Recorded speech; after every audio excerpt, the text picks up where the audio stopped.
जय बारा, जय मूल निवासी, जय संविधान, वंदे मातरम। सभी क्रांतिकारियों को नव वर्ष की बहुत बहुत शुभकामनाएं, बहुत बहुत बधाई।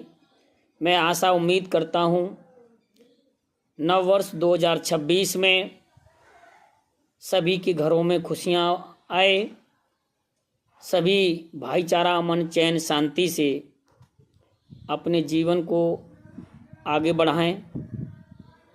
इसके साथ साथ आज मैं वो महत्वपूर्ण चर्चा आप लोगों के सामने करना चाहता हूं, जिसे आप आत्मचिंतन करना कि आज हम किस स्थिति में जी पा रहे हैं। सम्मानित क्रांतिकारी साथियों, आप जानते हैं देश आज़ादी के बाद से 78 साल हो चुके हैं।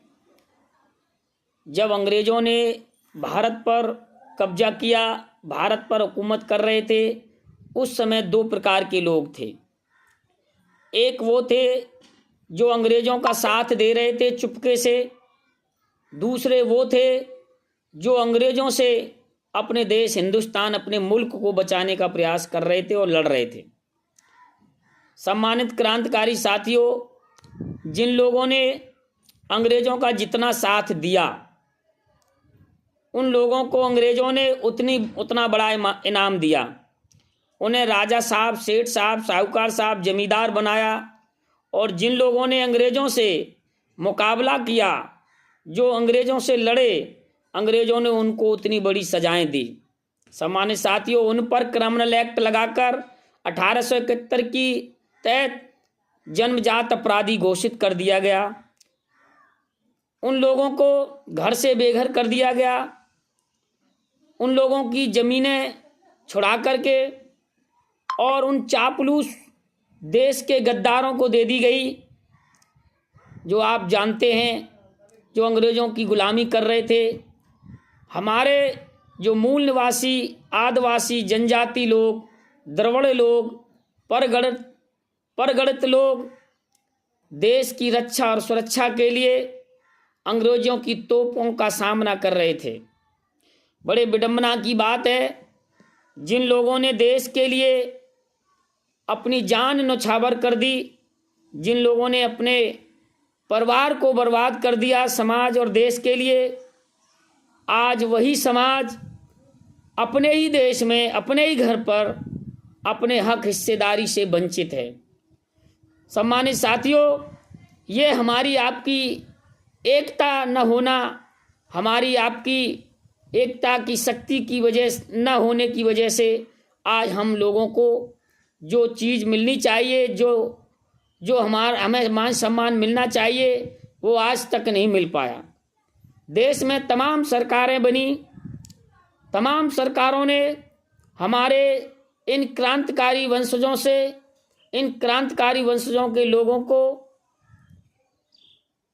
मुख्य धारा में जोड़ने के लिए बहुत सारे विमुक्त घुमंतु DNT बोर्ड बनाए, ऋण के आयोग बनाया, दादा दाते साहब आयोग बना, तमाम कमीशन बने। लेकिन साथियों, आपसे कोई छुपा नहीं, जितने भी देश में विमुक्त घुमंतु, अर्ध घुमंतु, DNT 12 समाज के लिए कमीशन बने, लेकिन वो आज रद्दी की टोकरी में आज धूल चाट रहे हैं।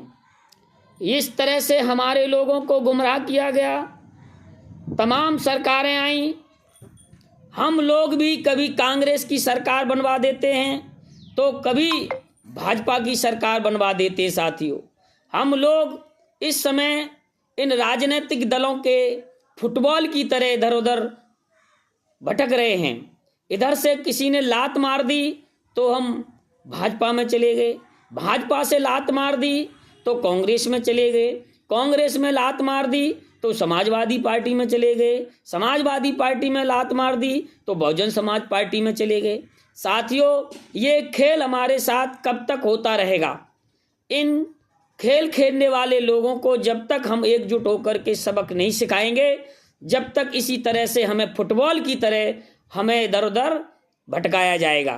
तो इसलिए मेरा आपसे निवेदन है, अब आपके मान सम्मान के लिए आपके हक हिस्सेदारी के लिए लखीसराय क्रांतिकारी समाज पार्टी बन चुकी है और जिसे LKSP के नाम से भी जाना जाता है। मेरा निवेदन है, अगर आप चाहते हैं कि LKSP के माध्यम से हम अपने भूले भटके शोषित वंचित विमुक्त घुमंतु 12 समाज के लिए कुछ अच्छा कर पाएं, कुछ नई आने वाली पीढ़ी के लिए कुछ अच्छा करके चले जाएं, तो आप लोग LKSP यानी लखीसराय क्रांतिकारी समाज पार्टी से जुड़ें। ये आपकी अपनी पार्टी है। साथियों, एक कहावत है, अपना मारता है तो छाया में डालता है, दूसरा मारता है तो वो धूप में डालता है। तो सम्मानित साथियों, अपनी लड़ाई हमें खुद लड़नी पड़ेगी। एक कहावत ये भी है, जिस समाज का दल नहीं उस समाज का कोई बल नहीं, और जिस समाज का कोई बल नहीं उस समाज की समस्याओं का कोई हल नहीं। तो सम्मानित साथियों, आप लोग जब तक चुनाव जीतकर MLA MP का बड़े बड़े सदनों में नहीं जाएंगे, विधानसभा लोकसभा में नहीं पहुंचेंगे, तब तक आपकी समस्याओं का, आपके समाज के लोगों की समस्याओं का समाधान होने वाला नहीं है। ये मनवादी पार्टी, ये सामंतवादी पार्टी ये कभी नहीं चाहती हैं कि आप इनके बराबर सम्मान पाएं या आप इनके बराबर हक हिस्सेदारी पाएं। ये सारे लोग मिल कर के हम लोगों का शोषण करते रहते हैं, हम लोगों का वोट लूटते रहते हैं। तो मेरा आप लोगों से निवेदन है, आपस में भाईचारा बनाएं। आज हमारी संख्या पूरे भारतवर्ष में बहुतायत पाई जाती है, उत्तर प्रदेश में भी सबसे ज़्यादा जनसंख्या पाई जाती है। हम चाहते हैं कि आप सब लोग एकजुट एक बार अपनी एकता की शक्ति का आह्वान करें। आने वाले मिशन 2027 में विधानसभा चुनाव में आप अपनी उपस्थिति दर्ज कराएं, ऐसी हम आपसे उम्मीद करते हैं। हम चाहते हैं आप अपनी पार्टी लखीसराय क्रांतिकारी समाज पार्टी से MLA के लिए चुनाव की तैयारी करें और आने वाले समय में MP की भी तैयारी करें, जिला पंचायत सदस्य बनने की तैयारी करें, ग्राम पंचायत प्रधान बनने की भी तैयारी करें। हम चाहते हैं आप ज़्यादा से ज़्यादा लीडर बने, हम आपको लीडर बनाने का काम करेंगे। अन्य पार्टियों में आपको केवल लोडर बनाया गया है, हम चाहते हैं कि आप लोडर न बन करके आप LKSP पार्टी में लीडर बन करके देश और प्रदेश में और अपनी उपस्थिति दर्ज कराएं और गरीबों के हक अधिकार के लिए आप सहभागिता निभाएं। साथियों, मेरे द्वारा जो विचार कहे गए उस पर आत्मचिंतन करना, आत्ममनन करना। मैं आपके भविष्य के लिए हमारे माननीय राष्ट्रीय अध्यक्ष आदरणीय हरीश नायक बंजारा जी एवं आदरणीय परम आदरणीय डॉक्टर राजेंद्र प्रसाद जी राणा जी हमारे समाज के लिए, 12 समाज के लिए ऐसे मसीहा के रूप में पैदा हुए हैं जो दिन रात आपको आगे बढ़ाने में संघर्ष कर रहे हैं। मैं चाहता हूं इन दोनों मूर्तियों का साथ दें। अगर आपने साथ दिया तो मैं आपको विश्वास दिलाता हूं, आपको आश्वस्त दिलाता हूं, वो दिन दूर नहीं कि आपके लोग भी मंत्री होंगे, विधायक होंगे और मुख्यमंत्री का भी सफर करेंगे। मैं इन्हीं बातों के साथ जय 12, जय मूल निवासी, जय संविधान, वंदे मातरम, जय भारत।